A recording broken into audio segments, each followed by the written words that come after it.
ये काम बिहार की घटना है। इन्हें जानते हैं आप? ये युगांडा के पशुपालन मंत्री एहसान कुरैशी हैं। क्या कहा? मैं गलत हूं। ये युगांडा के पशुपालन मंत्री नहीं बल्कि झारखंड प्रदेश के स्वास्थ्य मंत्री जनाब इरफान अंसारी हैं। ओह, मुझे भ्रम हुआ क्योंकि मुझे लगा कि ऐसा कैसे हो सकता है कि झारखंड प्रदेश के स्वास्थ्य मंत्री को रांची में रिम्स की मेडिकल छात्रा के साथ हुए जघन्य अपराध की जानकारी नहीं होगी। जनाब रांची में रहते हैं। अतीत का रिकॉर्ड यही बताता है कि महोदय दुनिया जहान की खबर रखते हैं, स्वास्थ्य विभाग का जिम्मा संभालते हैं। तो फिर यह कैसे मुमकिन है कि इन्हें जानकारी नहीं कि रिम्स की एक मेडिकल छात्रा के साथ बर्थडे पार्टी के नाम पर दुष्कर्म हो गया। पीड़िता अस्पताल पहुंच गई, लिखित शिकायत करा रखी है। राज्य भर में इस शर्मनाक अपराध की चर्चा है, लेकिन स्वास्थ्य मंत्री को पता नहीं कि क्या हुआ। अब यदि ऐसी बात सामने आएगी तो यह समझने में भ्रम तो होगा ही कि यह आदमी झारखंड प्रदेश का स्वास्थ्य मंत्री है कि युगांडा का पशुपालन मंत्री, क्योंकि झारखंड का मंत्री होने के नाते उनको पता तो होना चाहिए कि राज्य में क्या चल रहा है।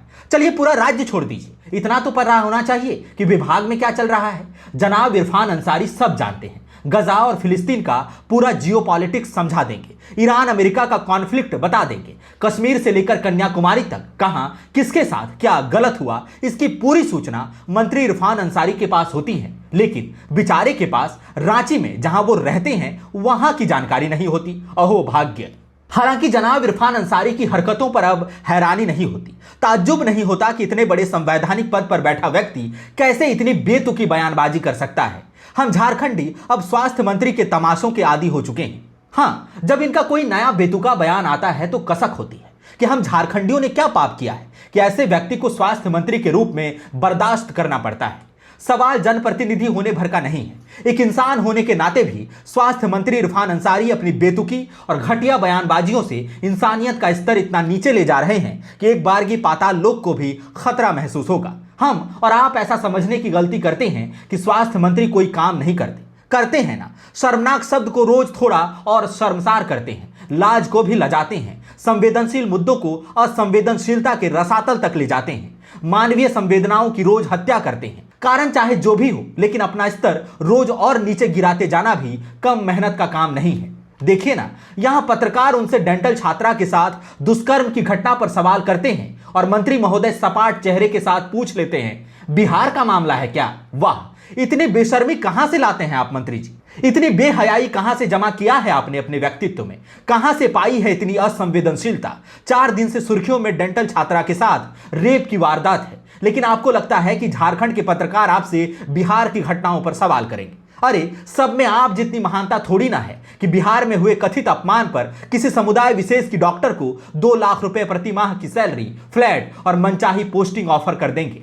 बिहार और वहां की जनता से इतना लगाव है तो झारखंड में क्यों हैं आप वहां जा सकते हैं। झारखंडी आपसे जुदाई का गम सह लेंगे मंत्री जी। वैसे उतने भी बेकार आदमी नहीं है इरफान अंसारी जितना पब्लिक उनको समझती है। कलाकार आदमी है। रांची में डेंटल छात्रा से रेप की घटना पर सवाल को हजारीबाग के विष्णुगढ़ वाली घटना से जोड़ देना और फिर कैमरा माइक देखकर चिल्लाने लगना, इतनी एक्टिंग पर तो ऑस्कर डिजर्व करते हैं। अब तो लगने लगा है कि स्वास्थ्य मंत्री इरफान अंसारी और भारतीय करेंसी में होड़ लगी है कि कौन कितना ज्यादा गिरेगा। गिरने के मामले में मंत्री जी तो अभी तक रुपए को कड़ी टक्कर देते नजर आ रहे हैं। मंत्री जी अद्भुत आदमी है। कभी झोले में बच्चे के शव को ले जाने को उसके पिता की असंवेदनशीलता करार देते हैं, कभी टॉर्च की रोशनी में नसबंदी करने की घटना को पुरस्कार दिए जाने योग्य बताते हैं, कभी झारखंड की सड़कें अभिनेत्री कंगना रनौत के गाल जैसी बनाने का ऐलान करते हैं, तो कभी पारा शिक्षकों को 50,000 रुपए सैलरी नहीं मिल पाने पर राजनीति से संन्यास का वादा करते हैं। मंत्री जी वह सब काम करते हैं जो बकैती की श्रेणी में आता है, बस वही नहीं कर पाते जो करने के लिए चुने गए हैं।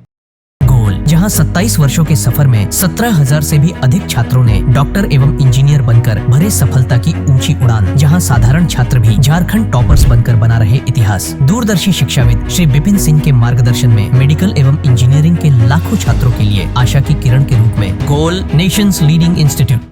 बायोम इंस्टीट्यूट नीट की तैयारी के लिए एक भरोसेमंद नाम। यहाँ अनुभवी फैकल्टी, स्मार्ट क्लासरूम और बेहतरीन टीचिंग मेथड से स्टूडेंट्स को मिलती है मजबूत तैयारी। यहाँ हर स्टूडेंट को मिलता है पर्सनल गाइडेंस और डाउट क्लियरिंग का पूरा सपोर्ट। नीट 2027 और 28 के लिए फेज 2 बैच 30 अप्रैल से शुरू हो रहा है। आज ही बायोम इंस्टीट्यूट से जुड़े और अपने डॉक्टर बनने के सपने को दे सही दिशा। बायोम इंस्टीट्यूट सिर्फ मेडिकल प्रिपरेशन का संस्थान।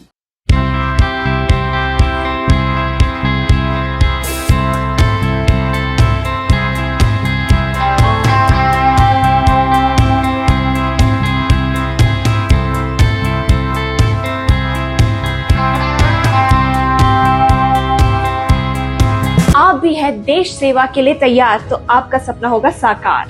10th 12th के बाद एनडीए में जाने का रास्ता रॉ डिफेंस एकेडमी करेगी आसान। और एडमिशन से पहले सभी जरूरी क्राइटेरिया की जांच की जाती है, जैसे height, weight, eye rotation, chest measurement, carrying angle, colour blindness. यहाँ एक्स एंड सर्विंग ऑफिसर्स के गाइडेंस में रेगुलर एसएसबी और वो सब कुछ जो आपके एग्जाम क्रैक करने के लिए जरूरी है। मतलब एडमिशन से पहले ही आपको पता होगा कि कहाँ मेहनत करनी है। तो ज्यादा इंतजार मत कीजिए, क्योंकि नए बैच की डेट अनाउंस हो चुकी है और अधिक जानकारी के लिए स्क्रीन पे दिए गए नंबर पर संपर्क करें। प्रतियोगिता परीक्षा की तैयारी का एकमात्र संस्थान NIBM banking, SSC, railway, JPSC परीक्षा की करे तैयारी। जौहरी का भूमिका ये संस्था अदा कर रही है और हीरा चमक रहा है। पूरे NIBM परिवार को मैं तहे दिल से धन्यवाद देती हूँ कि उन्होंने अपने कुम्हार के रोल को बहुत अच्छी तरह से निभाया। मेरा सिलेक्शन IBPS CSA में बैंक ऑफ महाराष्ट्र में हुआ है। करेंटली मेरा RRBPO में हुआ है। मेरा सिलेक्शन बैंक ऑफ इंडिया में एज ऑफिसर स्केल 1 हुआ है। मेरा सिलेक्शन इंडियन ओवरसीज बैंक में एज PO हुआ है। NIBM झारखंड का एकमात्र संस्थान। thefollowup.in Like, share and subscribe.